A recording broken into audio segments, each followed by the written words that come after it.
How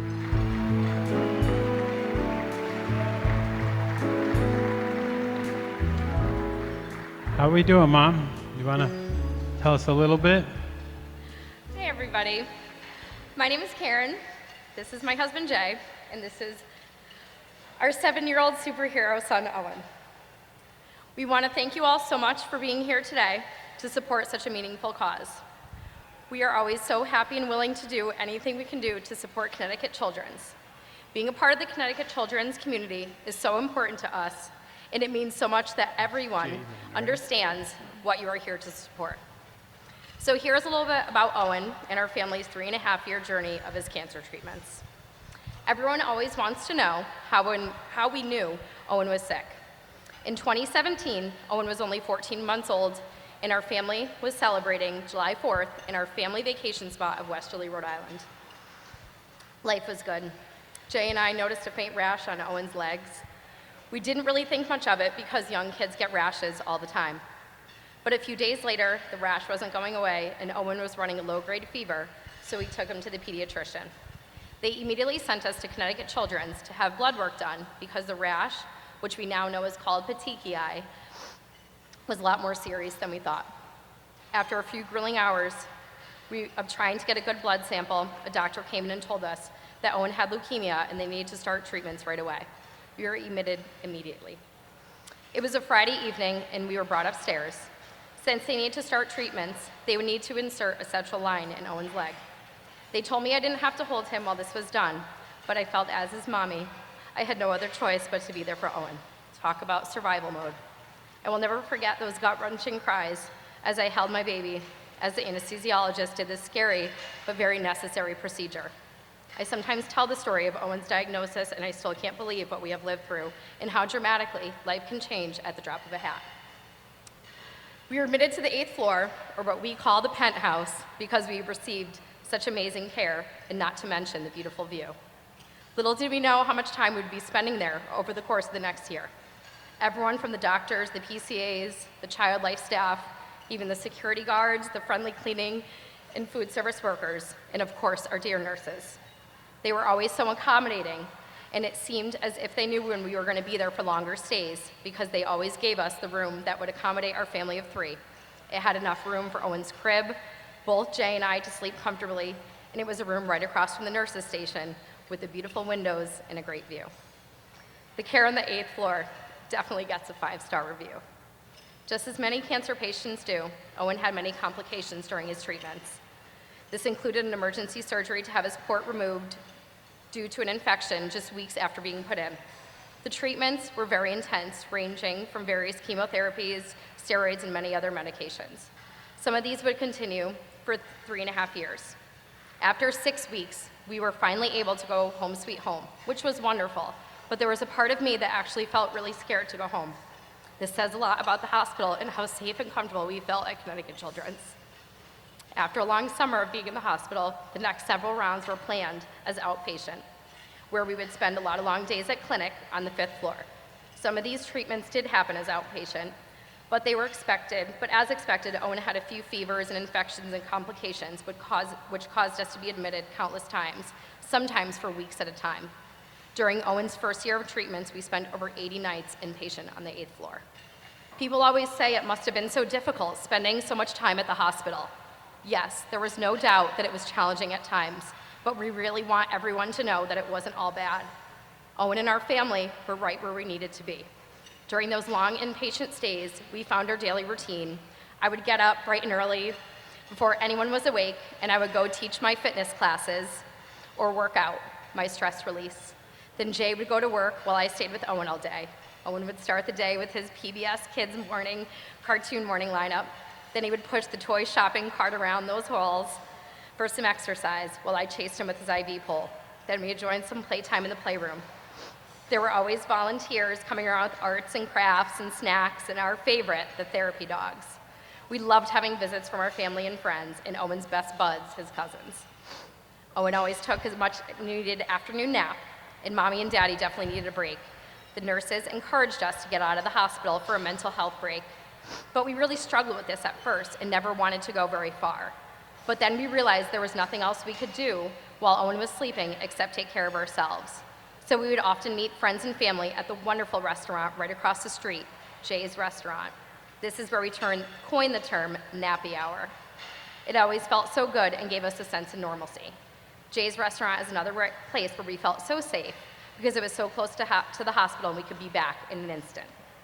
One of the most challenging complications was that Owen had a very rare side effect because of one of the chemos that he needed. Owen had severe hypoglycemia or low blood sugar, to the point that he had to have a feeding tube put up his nose to help maintain safe blood sugar levels. This side effect was very rare and hard to diagnose. It took a team of endocrinologists to manage his blood sugar and educate us so that we could feel confident to manage it at home. I remember a few years back when a team of endocrinologists at Connecticut Children's made a huge breakthrough in treatments for kids with glycogen storage disease. It was one of Owen's doctors that helped with this research and make this breakthrough. I vividly remember when they were doing this research. Now these treatments can help not only kids with GSD, but also kids with cancer that have these same complications like Owen. After the first year of treatments, the next 2.5 years became more predictable with lots of at-home medications, much fewer inpatient stays, and one long infusion day per month. Owen had to take daily chemos, medications, and steroids, as well as many spinal tap procedures. Owen celebrated the end of his treatments for his very high-risk form of leukemia in November 2020. Owen remains in remission today. We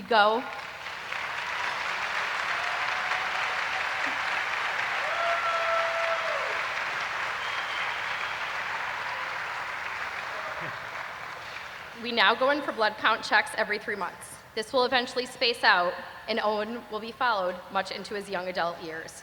We are forever grateful for the care we received at Connecticut Children's at such a critical time of our lives. Those nurses are so beyond special to our family. I used to call the 8th floor nurses my roommates during those long stays, as I would find comfort in talking with them in the late hours of the night. And our 5th floor nurses just made those long clinic days better. Both the doctors and nurses really helped educate us throughout the whole process, which is so beyond important. I actually struggled with the end of treatments. It was really hard taking away medications and stop going to a place that we used to go to so frequently. It became like a second home to us. We actually look forward to going to count checks every 3 months and going to see our special hospital friends, and of course, Owen's favorite part, the toy closet. It really is the special touches of that hospital that make it a really family-friendly community that is so inviting to children of all ages. People always say how lucky we are because Owen will probably forget about everything since he was so young when he got sick. But part of us doesn't want to forget those days. This is such a big part of our life when Owen was at a really special age, and we would never want to forget about any of that precious time spent together in the hospital. Time is so fleeting and special, no matter what it might look like. Through the good days and the tough days, we tried to make the best of every single day. We really normalize all this with Owen, and we look at it as something he is so brave that he overcame. Since I had to take the year off from teaching, I am forever grateful of this precious time that I got to spend with Owen. I can honestly say that part of me misses those long clinic infusion days, which don't get me wrong, were beyond stressful. But every month I had to take a day off of work, and there was nothing more than I wanted to do than spend it with my bud. We would chat, play, and watch the Wiggles, and watch Thomas the Train and Snuggle, and take awesome naps. We make sure to remind Owen of how brave he is every time he goes into the hospital. Thank you everyone so much for listening and taking the time to understand what you are here to support. I always feel so connected to those social media stories that are posted that discuss where the money raised from the foundation go to.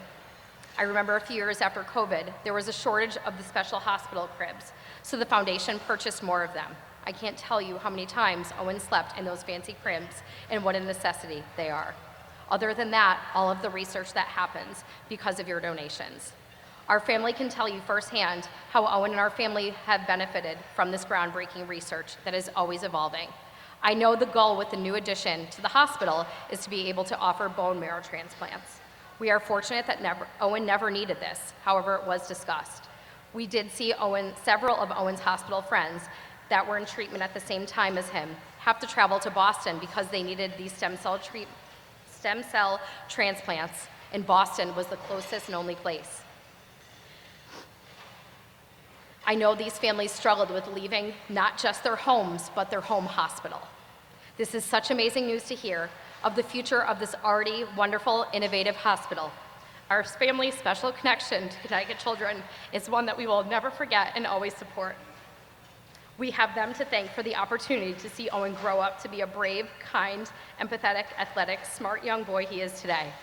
This experience has changed us and taught us so much.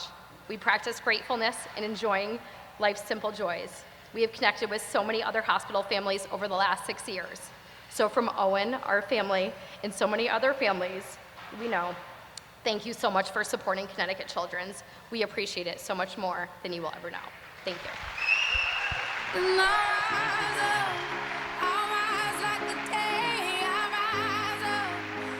job, buddy.